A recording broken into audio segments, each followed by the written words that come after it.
The Healer's Mercy.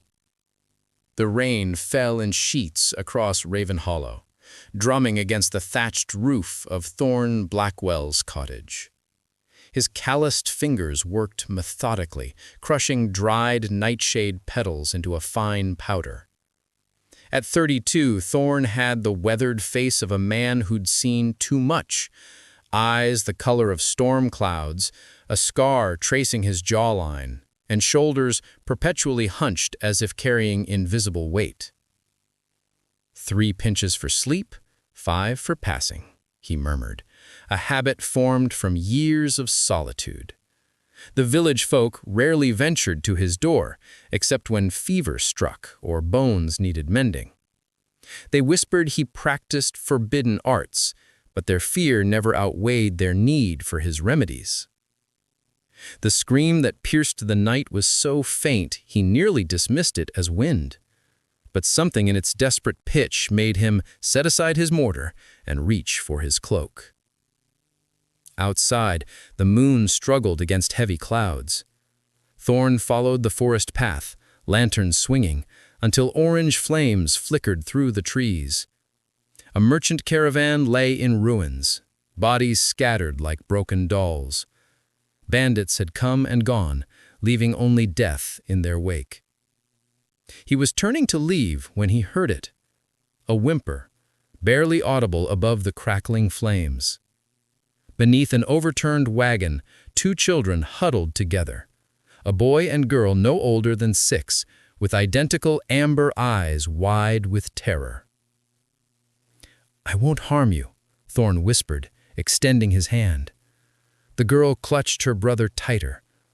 Their clothes were strange, finely woven fabric with symbols Thorn had never seen, now torn and bloodied. "Come, the fire spreads." When they finally emerged, Thorn noticed something odd about the girl. In the firelight, her skin seemed to shimmer with a faint lavender hue. He blinked, and it was gone.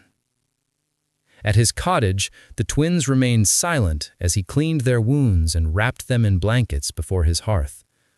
The boy watched his every move with suspicion, while the girl studied the dried herbs hanging from his ceiling. "You have names?" Thorn asked, offering broth. "Lyra," the girl whispered after a long pause. "He's Orion." "Our parents," Orion began, voice breaking. "I know," Thorn said simply. That night, as the children finally slept, Thorn examined the strange amulet he'd found clutched in Lyra's hand, a silver crescent etched with runes that seemed to shift when he wasn't looking at them directly.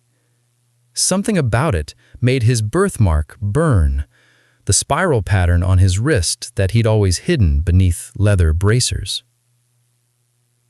For 3 months, the twins stayed. Lyra followed Thorn through the woods, learning which mushrooms healed and which brought visions. Orion proved clever with tools, repairing Thorn's broken shelves and crafting a tiny bow he practiced with relentlessly. Neither child spoke of their past, but Thorn sometimes caught them whispering in a language he couldn't place, their foreheads pressed together as if sharing thoughts. When spring came, a merchant caravan passed through Raven Hollow.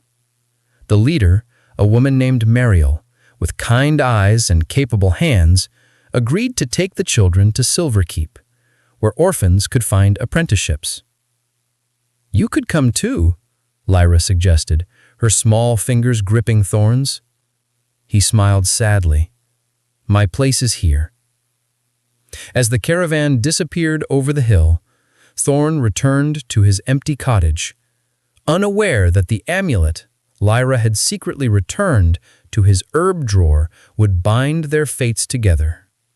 Unaware that 10 years would pass before he would see those amber eyes again, eyes that would no longer look at him with childish innocence, but with something far more dangerous. 3 hearts, 1 fate.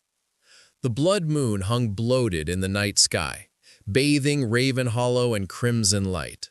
Before Thorn's cottage, a rift shimmered. Not the controlled portal of ritual, but a jagged wound in reality. Wind howled through it, carrying whispers and languages no human throat could produce. The astromancer staggered forward, his bronze mask cracked to reveal a face mapped with arcane scars. "What have you done?" he demanded, grabbing Orion by the throat. "This is uncontrolled. It will destroy everything." Lyra helps Thorn to his feet, the amulet now fused to his bleeding wrist, the spiral mark glowing beneath it. Around them, the cottage began to splinter as reality warped. "The veil tears both ways," Lyra shouted over the maelstrom. "Without proper guidance, it will continue expanding until this world and mine collapse into each other." Orion broke free from the astromancer's grasp, his expression shifting from triumph to horror as he realized what he'd set in motion. The guards had fled, but the astromancer stood transfixed by the rift, arms outstretched as if to embrace the chaos. "I can still control it," the masked man insisted, drawing arcane symbols in the air. "The power will be mine."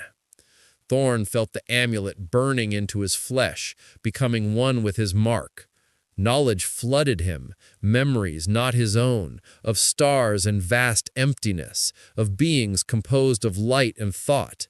He understood now what Lyra had meant about his distant ancestry. "We need to close it," he said, voice strangely calm despite the destruction around them. "All three of us." Lyra nodded, her lavender skin now radiating pure light. The original bloodlines united. "United?" Orion scoffed, though fear had replaced his earlier anger. "You chose him." "I chose both of you," Lyra said, extending her hands, one to her brother, one to Thorn. "The 3 points of convergence: life, death, rebirth." Understanding broke across Orion's face. "The Trinity ritual, but that would mean—" "Sacrifice," Thorn finished, taking Lyra's hand. "One remains to seal the veil. One crosses to guide the energies. One becomes the veil itself." The astromancer lunged toward them, his staff aimed at Thorn's heart. "I will not be denied." Orion moved without hesitation, intercepting the blow. The staff pierced his chest, but his hand closed around the astromancer's wrist, holding him fast. "Now, sister," he gasped. "I've made my choice." Lyra's cry of anguish cut through the chaos as she grabbed Orion's outstretched hand, completing the triangle. Light erupted from their joined hands, engulfing the astromancer in white fire. The masked man's scream faded as his body dissolved into motes of light drawn into the rift. "The passage must be guided," Orion whispered, blood trickling from his lips. "I'll hold the way open from the other side." "Orion, no!" Lyra began. "Let me do this," her brother interrupted. "Let me be more than my jealousy." His amber eyes, so like his sister's, held peace for the first time since their return. "Find happiness, little star." With his remaining strength, Orion pulled free from the staff and staggered into the rift. The tear in reality shuddered, beginning to contract. "We have moments," Lyra said, tears streaming down her face. "We must choose, stay or cross." Thorn looked at the cottage that had been his home, at the village beyond where he'd lived as an outsider. Then he looked at Lyra, whose light had brought purpose back to his life. He said, "Together, simply." As the rift contracted to its final point, they stepped through, the amulet and mark guiding their passage.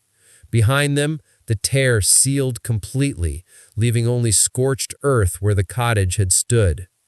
On the other side, a world of impossible beauty spread before them, floating islands connected by bridges of light, cities built into massive crystalline trees, and 2 moons hanging in a starlit sky.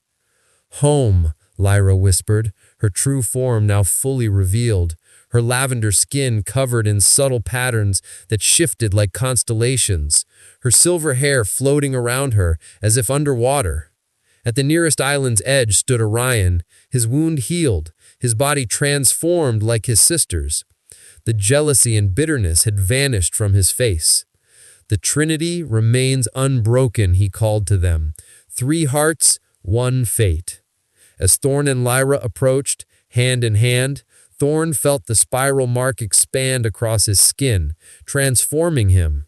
Not into a full Stellari, but something between worlds, a bridge like the one he now walked upon. "The healer becomes the healed," Orion said, embracing them both. "Welcome to your new beginning." Above them, the blood moon of Earth was visible through the sealed veil, a distant memory of the world they'd left behind. But as Lyra's fingers intertwined with Thorn's, that world seemed to fade into the tapestry of stars surrounding their new home. What mattered now lay before them, a future unwritten, three destinies now forever intertwined. Frozen encounter.